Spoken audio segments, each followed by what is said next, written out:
Can you tell us a little bit about what Jacob was like when he was a kid, when he was growing up? That's you, Mom. Oh, Jacob was a beautiful child, handsome and loving. Jacob enjoyed sports. He loved life. I think that's the best way of describing how he handled being the goalie in soccer, for instance. Yeah, he didn't stand down there and shake and anything. Hey, he was down there enjoying life. Back then my mom had quite a collection of VHS tapes, so I recall him having, certain things that he liked to watch a lot. He loved The Little Mermaid. I remember that. We watched that one a lot. If there was a contest out at like a public gathering, he'd be up there singing, so he's very, very musical. And I think that's helped him a lot through life, I understand he sang when he was in basic training in the Army, even if they didn't want him singing, he'd sing in the shower, and dance when he could. Hello, this is a prepaid collect call from Rouse, an inmate at New York State Department of Corrections and Community Supervision. This call is subject to recording and monitoring. I will lift my voice and I will sing. I will sing holy. I will sing holy to my Lord and Savior, my God and King. I will sing holy. Jacob Rouse is incarcerated at Elmira. They arrested me April 3rd, and the first person I called, I believe I tried to call my mother, but I believe the only person I spoke to that night was my grandfather. I mean, he broke down crying. But I had struggles. I was a person trying to find out what it's like to be a man, and unfortunately I looked at and imitated ignorant and violent, traits. So I started hanging out with individuals that, I thought had a reputation that I wanted. Those are some of the individuals I was incarcerated with on this case. These were boys that were scared and did something dumb, and unfortunately this one really foolish choice resulted in Mr. Scriven losing his life, which, I try to temper myself that as hard as it's been to not have Jacob here, that Jacob is here, and that's not something the other family has. He was ripped from this world. We were hanging out one night, and we kind of all got to talking about, hey, let's go out here and get into some stuff, man. Try to what they call a jig or a robbery. I was willing to drive over there, and I told him, look, I'm gonna wait in the car, and y'all go handle your business and come back. Now, what that business was, I thought it was just, hey, they were gonna rob these guys and come back. I didn't know that anybody was gonna be shot at or unfortunately killed. When I heard the gunshots initially, I wanted to just pull off, but I kind of froze for a moment. By the time they got to my car, that's when they started screaming, yo, get the F out of here, get the F out of here. So, I pulled out, drove, hit another side street and got out. So, again, I do take full responsibility for what happened. This man would never be dead if I didn't drive that night or if I didn't, talk about this with these guys or go to that area. But at the same time, I take responsibility for what I did. You know what I mean? I know that if the gun wasn't in my hand, I would have never pulled that trigger.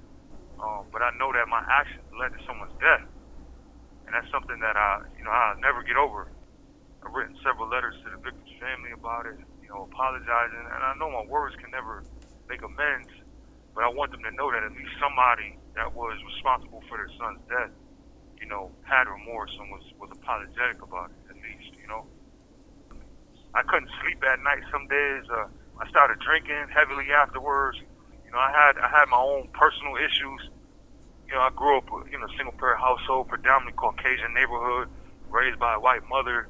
Not that I'm ashamed of that or anything. I love my mother to death and she did her best, but again, I was growing up, a black kid to these white kids in a predominantly white neighborhood. And they let me know every day that, hey, you're not us. I had a difficult upbringing. My father wasn't around. I felt, abandoned from him. He was abusive. He beat my mother, beat me and my brother. I made a vow to Herschel's mother at my sentencing hearing. And I told her, I said, listen, the work that he did, I'm going to do.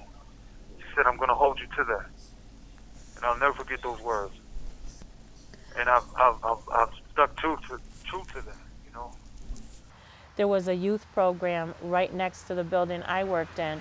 Many times they would call and say, "You Jacob Rouse's mom?" And I said, "I am." And they said, "We want to tell you he made such an impact on the youth he talked to." Like, I know that's something that he's passionate about. I think he could do so much, but he can't do anything while he's there. And it's been almost 14 years.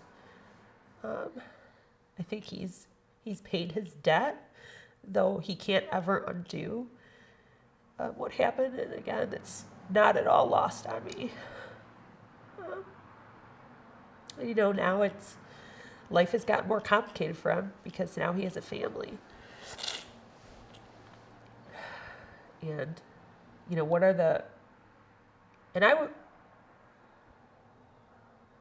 I was not pleased to find out that he was getting married. I felt like it was selfish. I felt like, you know, I didn't think that was a fair burden to put on Samantha. And then certainly, you know, their decision to have a child, I also had some concerns about. But, you know, again, looking back, I'm very grateful for Samantha.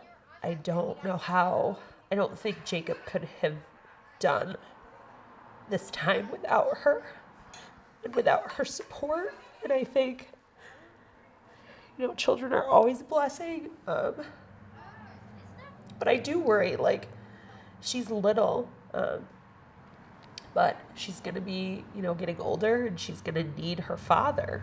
Like, I don't want to see another situation like what Jacob had, not having a father. I first met Jacob on a Christian festival in Attica. I was there with my brother, and he wanted to introduce me to people, or men rather, that were making an impact on his life while he was incarcerated. And Jacob was one of those men. And immediately, there was a connection. There's been times where I try to push my wife away and tell her, listen, just go, live your life. I promise you when I come home, I'm going to come and we're going to build that life together, you know. There's been times where I've done that, you know, I try to push her away, you know, because I know how hard it is, you know, for her, you know. It's not as hard. My situation is bad, but it's not as bad for her. There's still a single, beautiful woman, intelligent woman with 3 kids who deserves a husband at home, you know what I'm saying, to take care of her, to love her, to help nurture the kid. You know, she doesn't have that right now. I miss feeling somewhat normal. I miss cooking with him. I miss laughing with him. I miss him sitting next to the bathtub while I took a bath, or waiting on me hand and foot.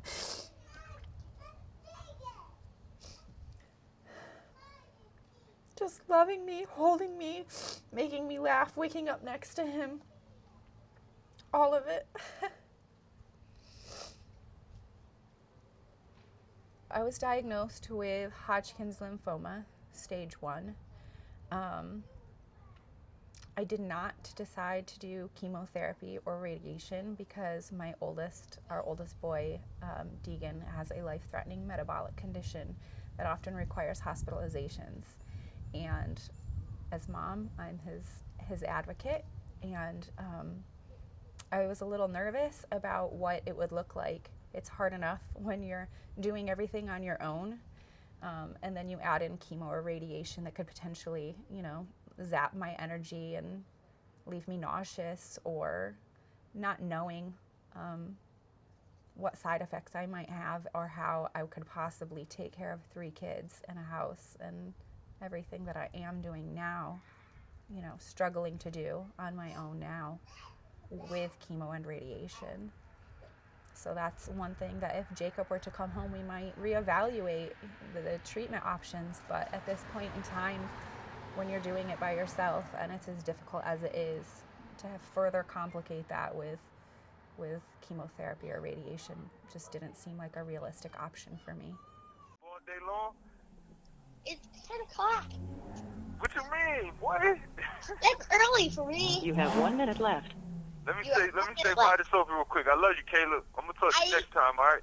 Sophia. Here. Hi, Daddy. beautiful. How you doing? Good. All right. I miss you. Hey, Mommy. Sophie. Daddy misses you. Hey, I miss you. I miss you too. I can't wait to see you. Can I get kisses, please? Say bye. Can Daddy get kisses? I love you. We love you. Yeah, it's about to hang up. I love you, baby. Okay, then. I love you. Are you Christ is able to always go with back my or love. no? I love you. I will lift my voice and I will sing. I will sing holy. I will sing holy to my Lord and Savior, my God and King. I will sing holy. I will sing holy.